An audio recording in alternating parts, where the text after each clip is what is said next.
And who knows? It's neat to be able to have something that was difficult in your life, and then meet someone later on who's going through a similar thing, and it's like, wow, I think I realized why I needed to go through what I went through before, because I know I need to help this person right now. And it's just really interesting how things work. Even if you don't see it in the right now, it's amazing how things will work out in the long run, as long as you keep your faith and keep looking positive in the future. But, all right, I guess I can talk a little bit about my beginnings. I'm not sure how much time I have. I tend to ramble, so that's the dangerous thing. The scary thing, it's not just rambling, it's rambling and it's like, what is this kid talking about? Okay, cool. Alright, so I'll tell you.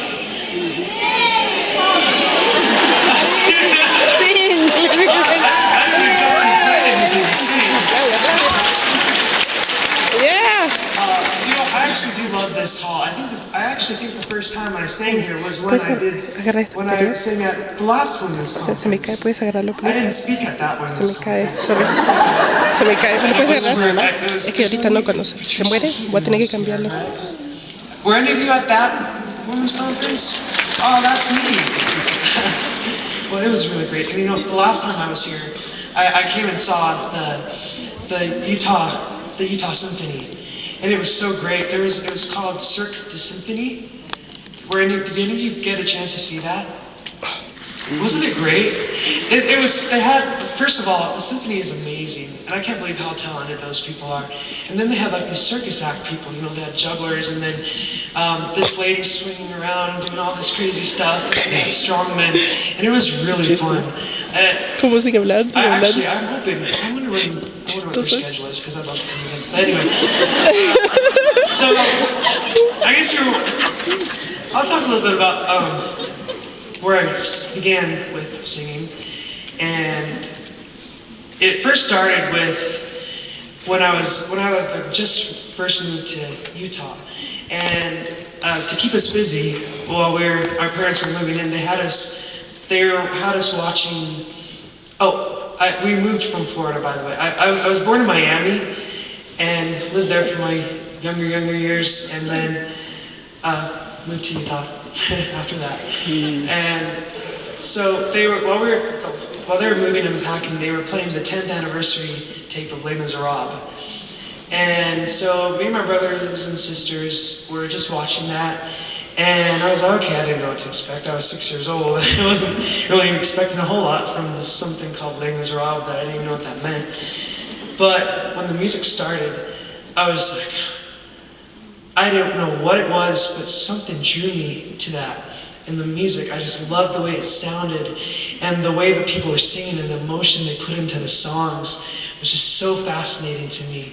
And I just could not stop watching it.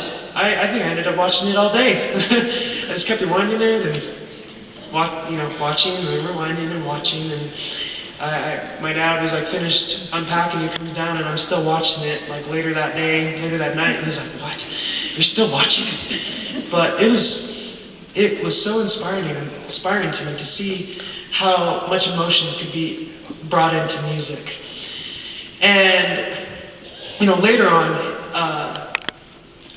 the next big step for me was when the first season of American Idol actually came on.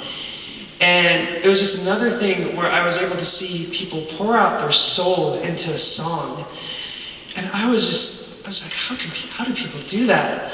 I remember watching the semifinals of one of the episodes, and there was a performance by a girl named Tamara Gray, and she put so much feeling and emotion into the song, and it just drew me so much. I just couldn't believe how the emotion came out of the television and came right into me, and it just totally blew me away. I was only 11, but something about it, I could not stop watching those performances. We had TiVo, so I kept rewinding them and watching them all day, and probably driving my family and brothers and sisters and neighbors crazy, and the dogs actually too.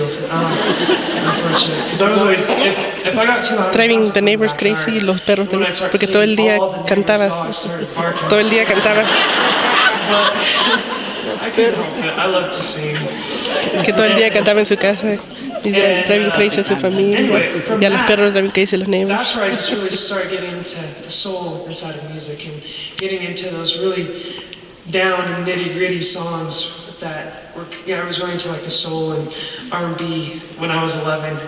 And it's kind of funny for, a white kid from Utah to be into that. And it really would surprise people when we go out of state. But there's something about that music that really, I think, has helped me with my connection to music today. And that, eventually led to, being able to have the opportunity to appear on Star Search. And that was another great experience for me. I had no idea how I was able to, continue in that. I was like, because first of all, I could not stand the sound of my voice. As much as I loved singing, if someone were to record it and play it back, I would freak out and run out of the room because I was just like, I can't stand my voice. I'd hate it. I'd cover my ears and scream. Oh boy. But it was, and I was, for some reason, I just thought no one was being honest with me when I was little. When people would be like, you have such a nice voice. I'm like, okay, but you're just saying that because I'm a little kid. And just be nice to me. Because I really didn't believe, I felt like everyone was lying to me, sort of. Because it's like, I don't have a good voice. What are you talking about? But I was happy. I loved singing so much that I loved singing more than I hated listening to myself. So, singing prevailed, and I'm happy about that. And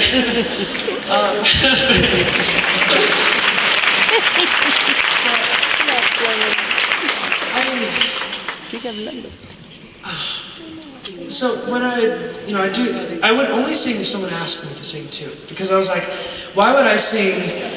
What?